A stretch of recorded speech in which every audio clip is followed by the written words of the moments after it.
Kabupaten Banyuasin memberangkatkan calon jemaah haji sebanyak 197 jamaah menuju Tanah Suci Mekah untuk menunaikan ibadah haji tahun 2023.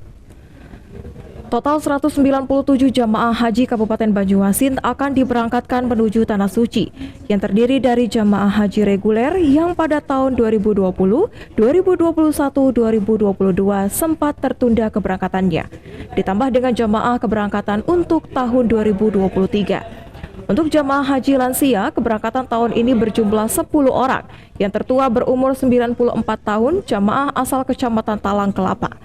Untuk jamaah lansia, sesuai arahan pemerintah pusat, akan diberikan perlakuan khusus. Akan ditempatkan petugas yang khusus melayani jamaah haji lansia.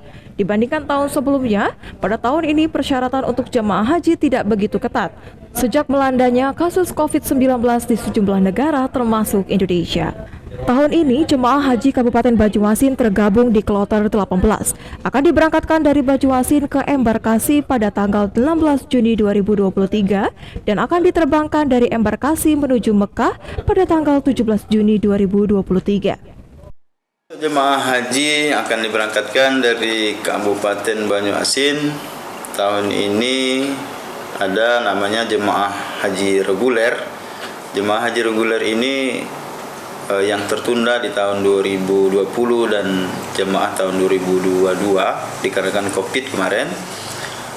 Ditambah lagi dengan jemaah reguler waiting list tahun 2023, jadi total jemaah 184 jemaah. Ditambah lagi ada tambahan cadangan satu, cadangan yang pertama jemaah ditambah 2 orang, dan ada lagi jemaah cadangan kedua dan ditambah jamaah cadangan ketiga.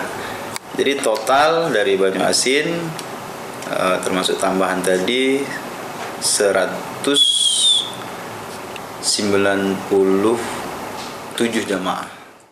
Diharapkan jemaah haji Kabupaten Banyuasin yang diberangkatkan tahun ini dapat menjaga kesehatan, khususnya jemaah haji lansia, dikarenakan kondisi suhu cuaca yang ekstrim.